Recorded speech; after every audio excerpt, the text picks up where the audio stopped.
Hello, Fahad. Do you know about Agni Yoga? How do you relate to yogi practice? Uh, I don't know Agni Yoga, sorry. But I may know something about the Yoga Sutra of Patanjali. It links up yoga. So, yana, jnana, patihara,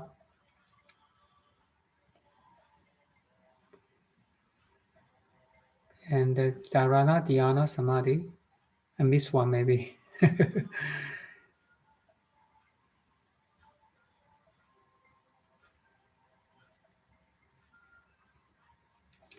You see, Buddhism is coming from India. They do have some, similarity.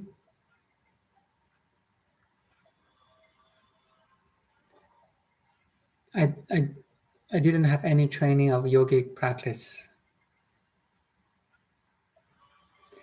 but what I can say is they all, no matter what kind of religion or what kind of yoga, at this point, is all helpers or techniques to the final realization that you are one with everything.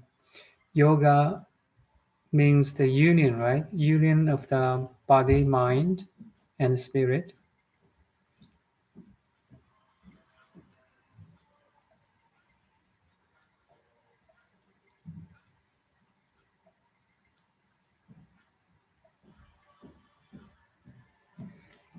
Maybe let me Google Agni Yoga first.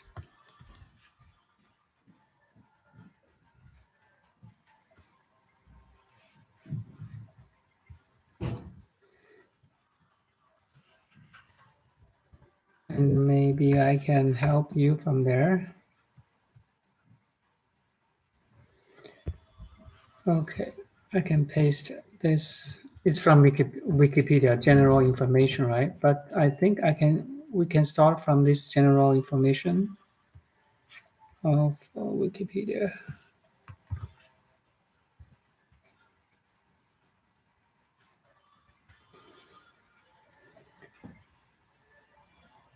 Teaching of life.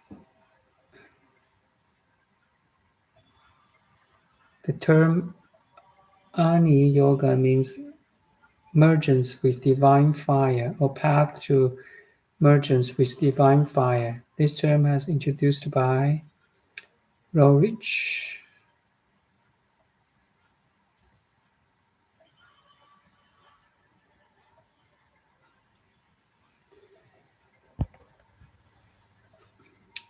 Agni Yoga is path of practice in daily life. It is yoga of fiery energy, of consciousness, of responsible, directed thought.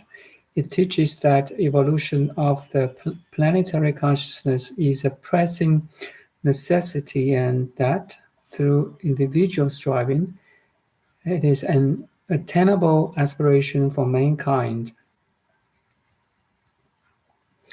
And Agni Yoga is the synthesis of all yogas.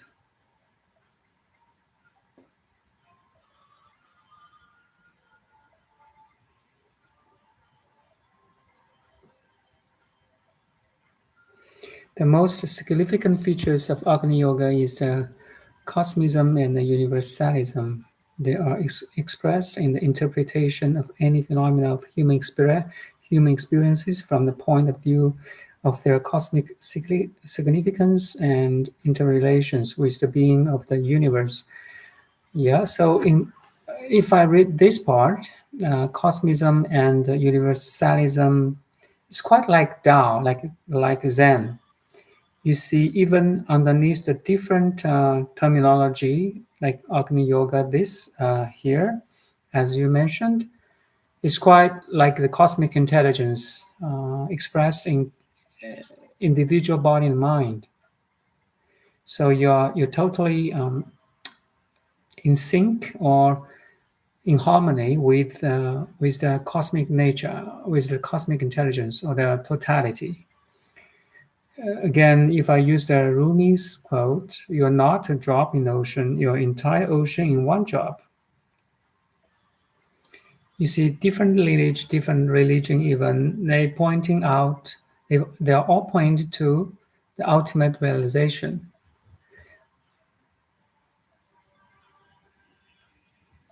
So, in Buddhism, we say mindfulness. You're mindful of doing, like eating, like now you're listening, I'm talking. You're mindful of walking when you walk. You're mindful of eating while you eat. You're mindful of any social or everyday activities. In that mindfulness, you realize you are in the Tao. You're in the like in sync with the cosmic intelligence. Every expression of human activity is the expression of cosmic intelligence. So the key here is that you lose that identity. You don't identify there's I, there's me doing all these activities. Make sense to you?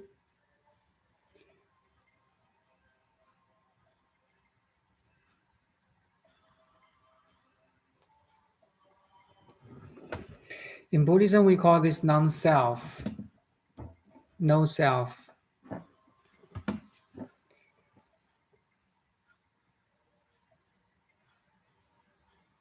Tell me the feeling of enlightenment, or what are the characteristics of that state or enlightenment? Enlightenment is a word that may have a lot of misunderstanding, has a lot of mystic, secret, cult understanding. Actually, enlightenment is very simple. You know who you are. So you are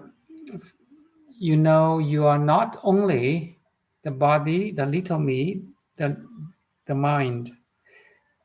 Behind the finite body mind, there's a greater Brahman or God. Everyone does. So that means enlightenment. The characteristics of the state after enlightenment, you feel free. Freedom is the first characteristic.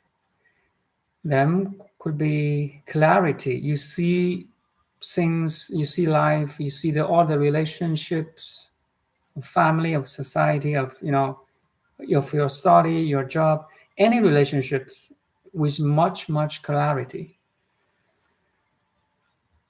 Also, you have that inner serenity. You feel calm, you feel relaxed all the time because you see total picture. So you see totality.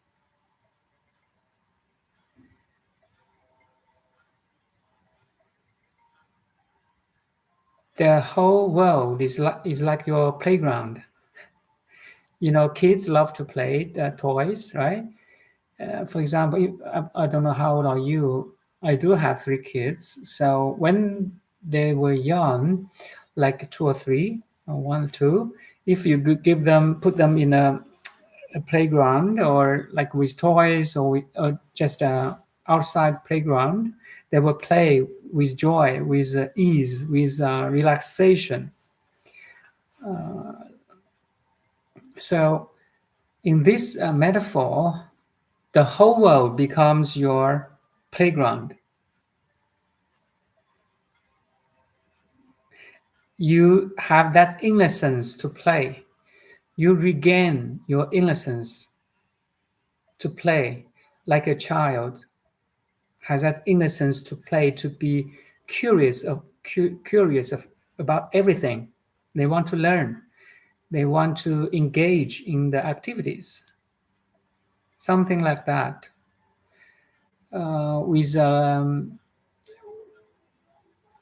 Without any prejudices. I like this, I don't like this. A child, especially 1 or 2 years old, loves everything. Can you know consider everything as a toy to play. So if I repeat the characteristics, you're calm, you're joyful, you're peaceful, you are wise, you're clear, you're open, you're luminous. Actually, I repeat it. I repeat this again, these kind of words, because those are the characteristic of the after enlightenment. You have more understanding, you have more compassion of the other people's suffering.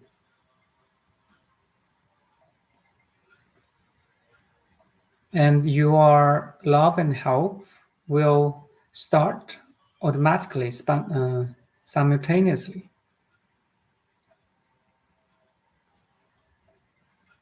And because you want them to feel same as you, in terms of calm, serenity, wisdom, clarity, luminosity, transparency, openness, inclusiveness. Lots of beauty of life you will recognize by yourself. All the teachings from different lineage, you will understand them one by one, because you are in it now. You are not the third party or second party of that thing. You are the first party.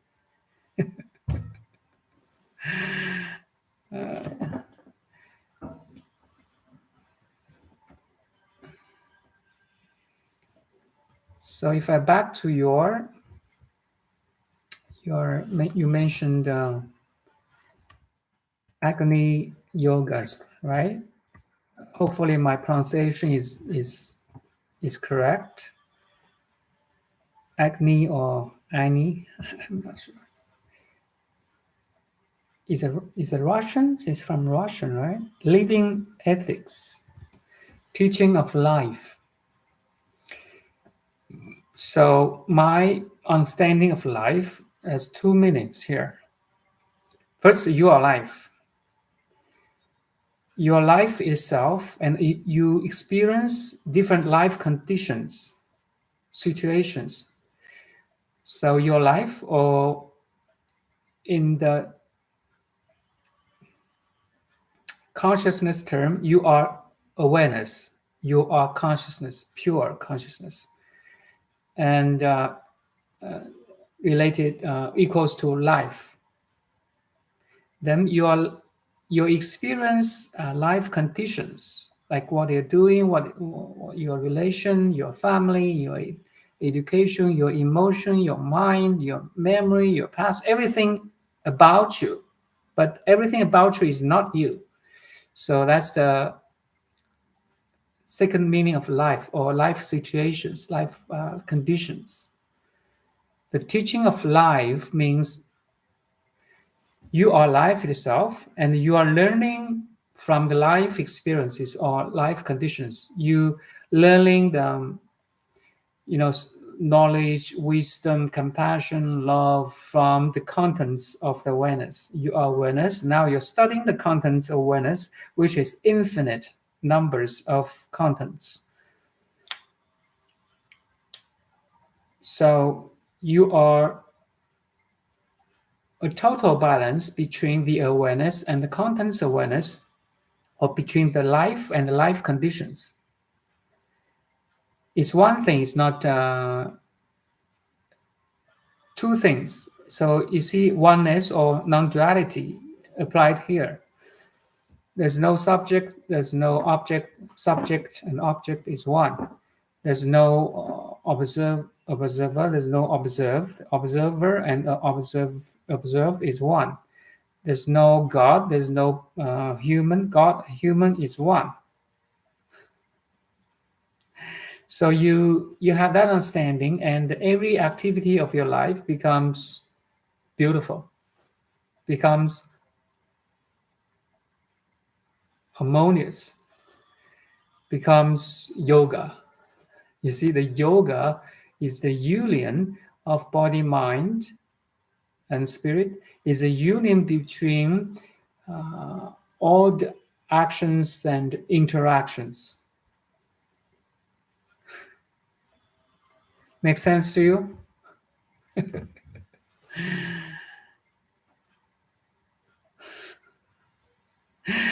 Do you feel enlightened? I feel all the characteristics I have talked about.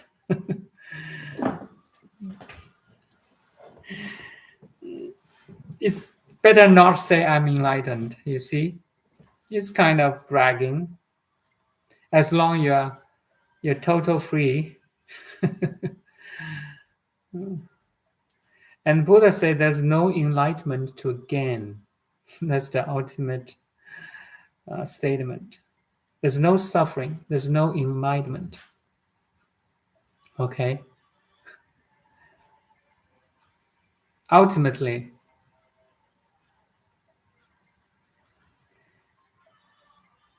enlightenment is not object to gain.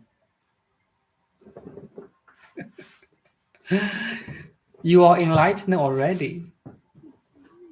The awakened mind just don't understand it, does not recognize this original face. In Zen Buddhism, we call this 本来面目. We say, do you know your original face?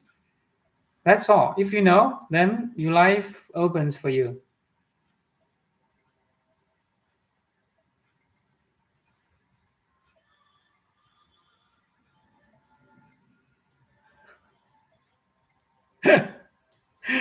Do you remember your previous life? Because Dalai Lama says he will return back to this world again. I don't remember any of my previous life.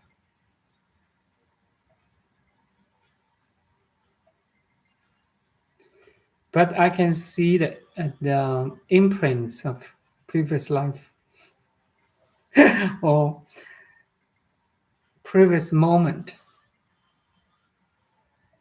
If you scale down one life, 100 years of lifespan, scale it down to, it could be a one moment to 100 years in the eyes of cosmos is just one flash, 0.02 second, cosmic second. So Dalai Lama says he will return back to this world. Yes, Dalai Lama is awakened one, so he want to serve humanity as a bodhisattva, as a living Buddha. 活佛 living Buddha. He has compassion and love for our humanity. He wants to save as much, as many as he could.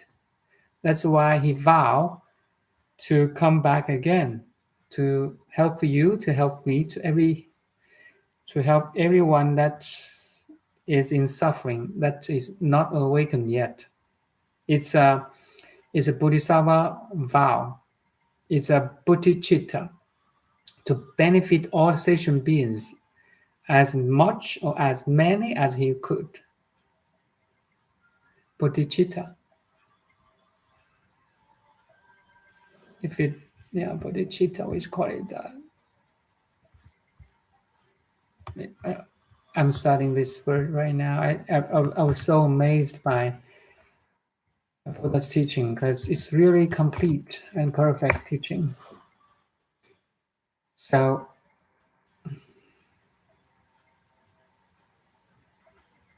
Dalai Lama is a living Buddha or living Bodhisattva, try to help all the sentient beings, you, me, every 7 billion world population, 7 billion population right now.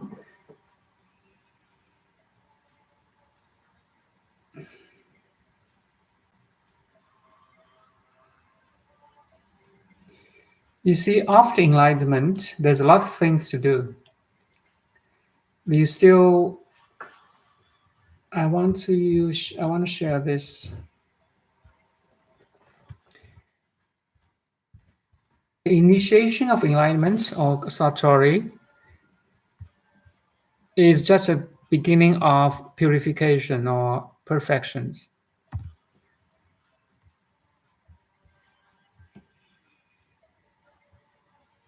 So you just start to clean yourself, okay?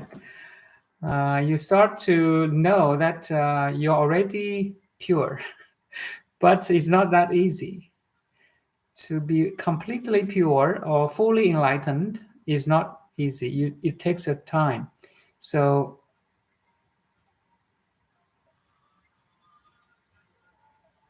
I can give you a metaphor. So satori means you enter the door of enlightenment. You recognize you're originally pure, calm, serene, loving.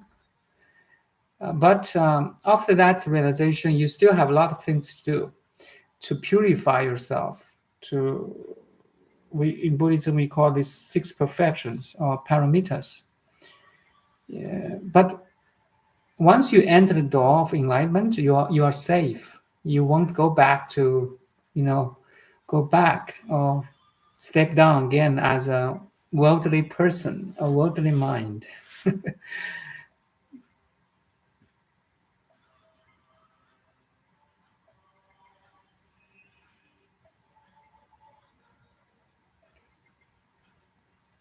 Is there any lapse in Buddhism like Kali Yoga, Satya Yoga, etc.?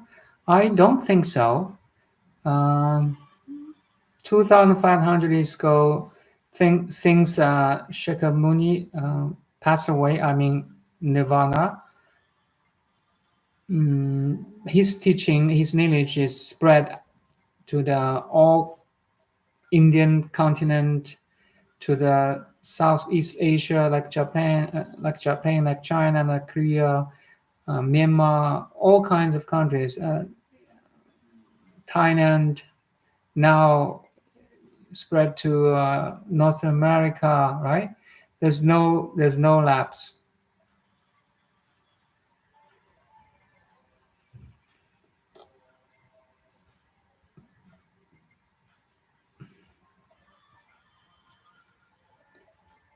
And be careful here. Buddha's teaching has two. Buddha's teaching is not a religion. Okay. After Buddha's after Shakyamuni Buddha left his body or nirvana, there's a religion to memorize, to organize all the rituals. But at the time of Shakyamuni Buddha, there's no religion. There's only Dharma teaching. So be careful here. Buddhism is not a religion, okay? If you're really Buddhist, you may go to a temple to ordain, but Buddha's teaching is not the religion part, is not the ritual part, it's not burning a sand, it's not that part. Buddha's teaching is a mind. Mind is Buddha. That's why Zen or Chan is so simple. Chan is the most simplified version of Dharma teaching or Buddha's teaching. Okay, there's very little ritual, very little religious rites in Chan.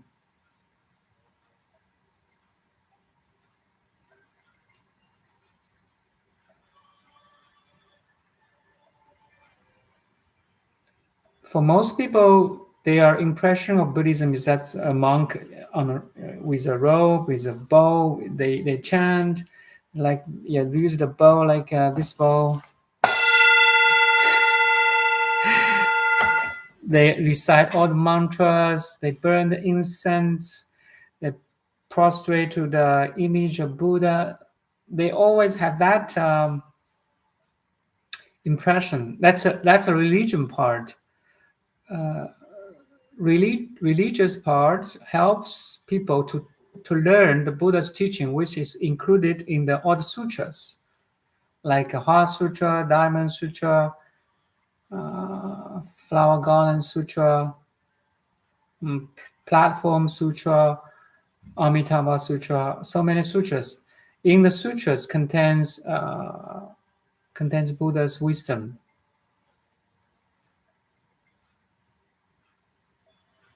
Was so easily lost in the right rituals, in the rites, in the all kinds of religious activities. No, the essence of Buddha's teaching or Dharma teaching is not in the rituals. If you awaken, it is in the rituals. If you're not awakened, it is you cannot see that the essence teaching actually is everywhere. So that's the difficult part of any essence, because the essence contains huge information. Depends how you look at it. It's not a problem of that essence. It's the problem of the perceiver, the watcher. We always have a different, like if you wear orange glasses, you see white snow as orange color. Make sense? A white snow is always white, but if you wear orange glasses, then you see the white color as orange too. So this glass, everyone have this individual glasses or mind or understanding or perception or intention or attention. That inner film of mind, I mean glasses of mind, determines how you look determines what you look, what you have looked, what you see.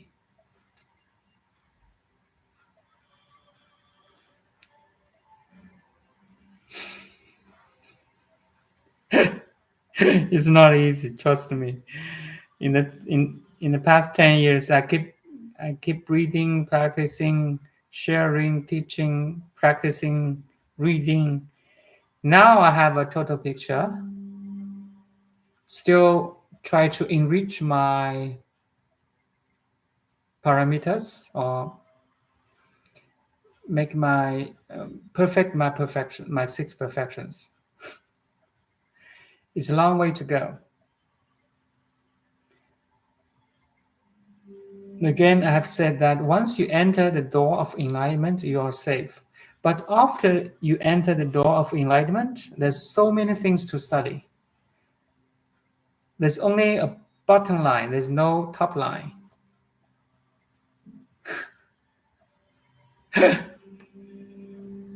That's the beauty of human mind. We're so blessed.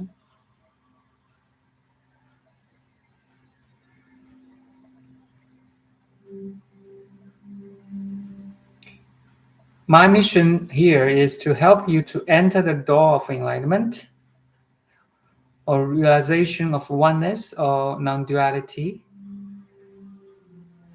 Then after that, you're graduated. You can go. You can leave and start it by yourself because you're safe now.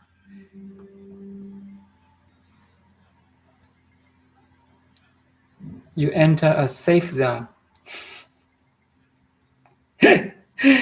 A safe zone.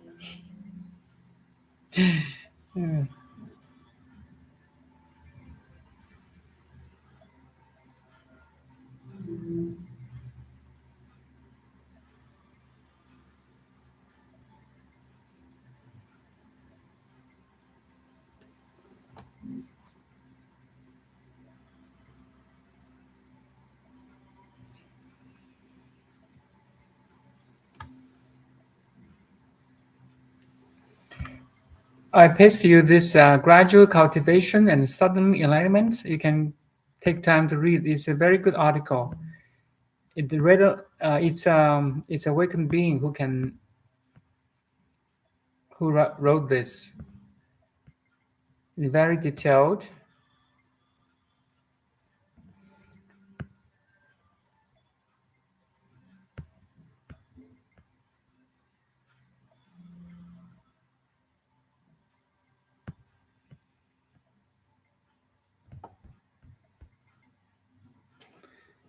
Maybe I can talk about this in a separate video.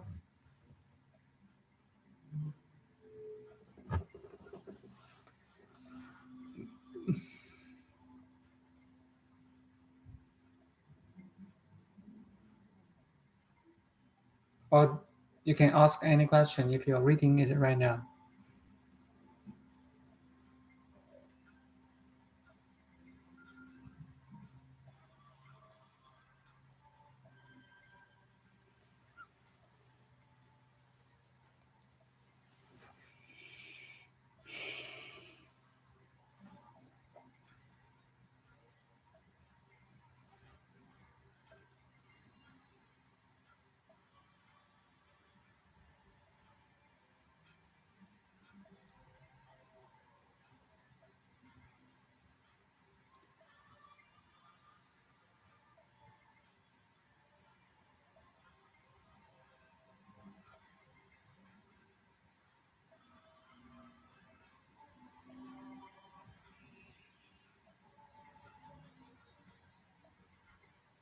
For most of us, we are in the path of gradual cultivation.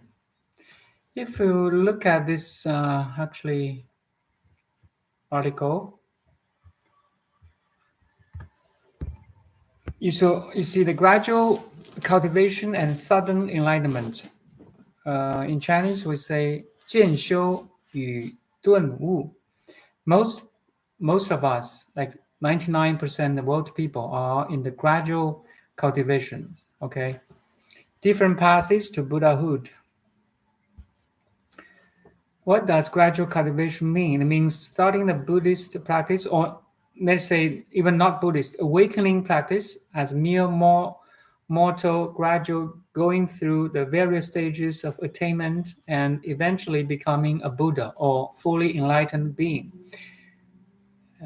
It is like going to school, beginning with elementary school, continuing on high school, college, eventually earning a doctorate degree.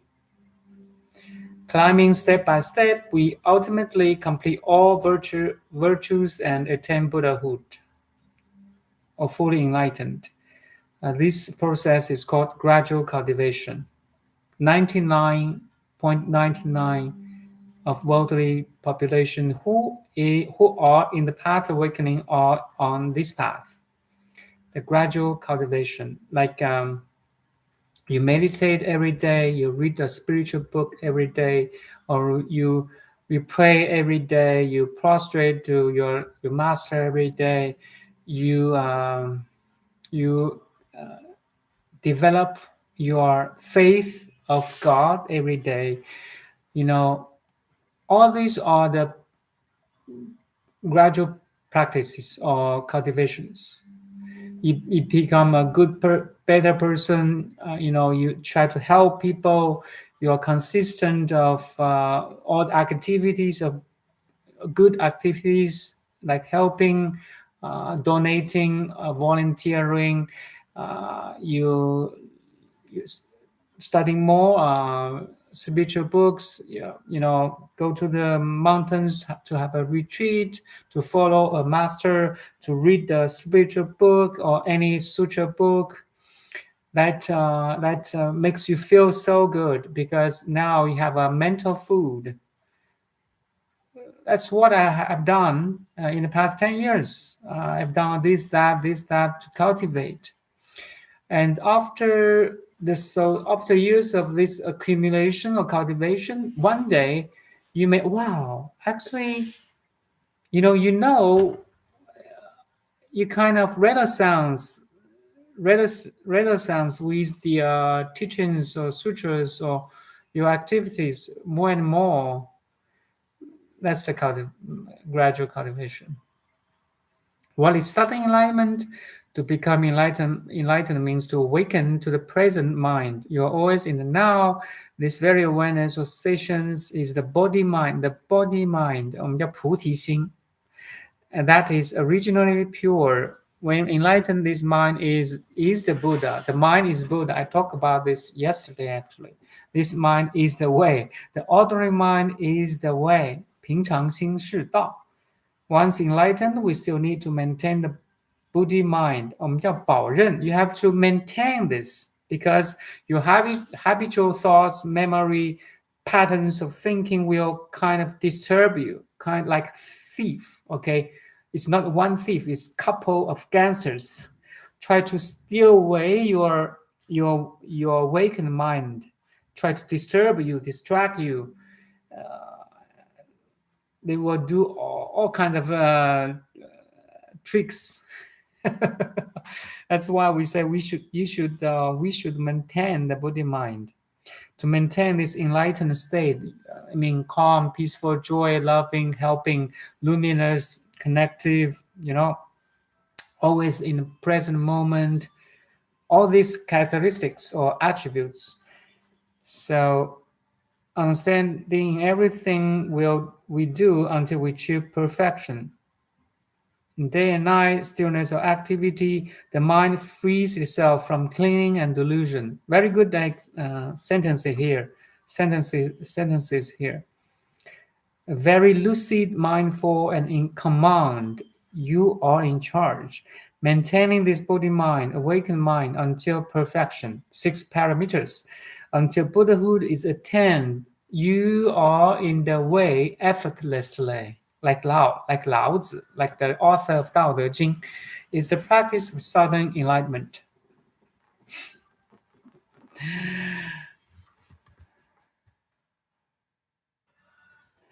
See, attaining sudden enlightenment is to realize that if this present ordinary mind is free from any effort, effortlessness, or pretension, that is, very mind is true suchness. You reach a level and have that totality, the total understanding of the whole cosmos. You're like a scientist, a philosophy. You have all in one. That's understanding.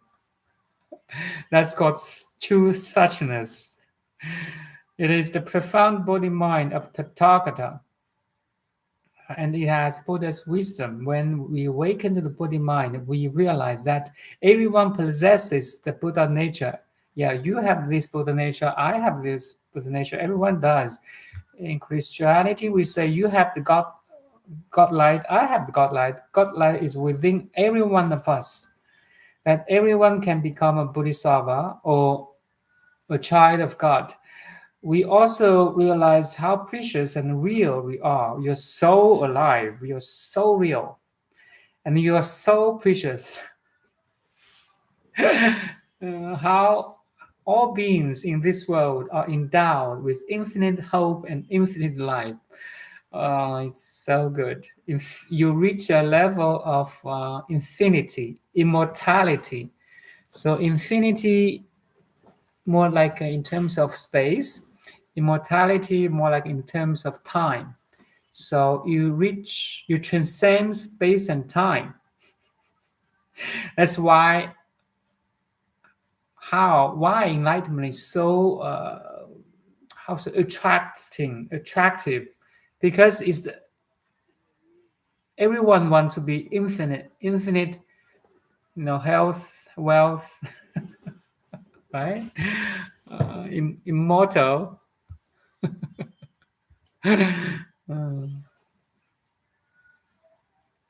Have you had astral travels? Who is that boy or red warrior on red horse? What do you mean astral travels? You are in astral traveling travels now.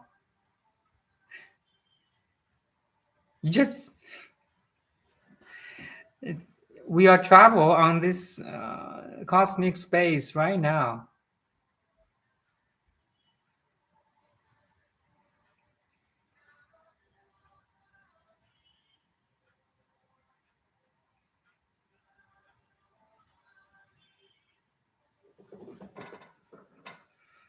Who is the boy? Okay, let me Google because now you have a different terminology that's kind of unfamiliar with me, that I am not familiar with. It's good to know your perspectives. Hmm. Astral projection. Okay.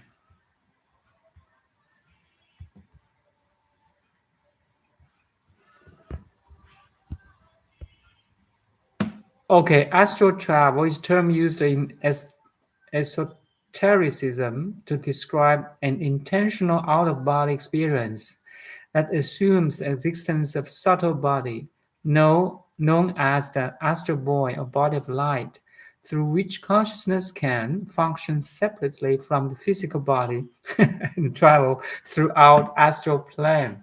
Cool. I didn't have any that type. But now you know what? Your mind travels all the time. You can use your mind to travel.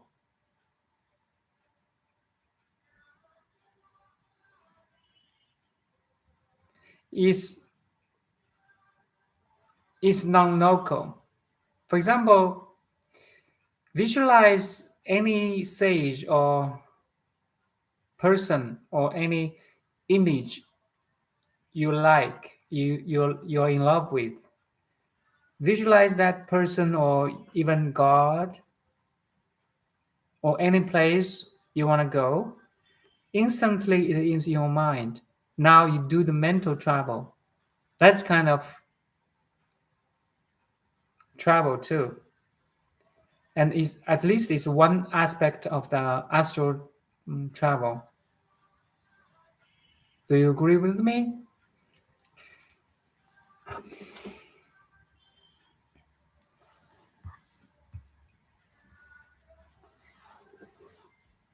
Who is the boy? A red warrior on red horse. What do we mean? The red boy or warrior on a red horse. Can you give me a link here?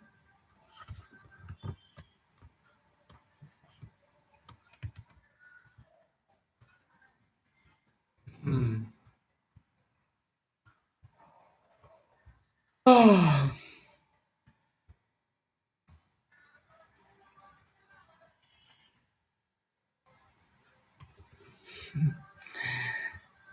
Astral projection.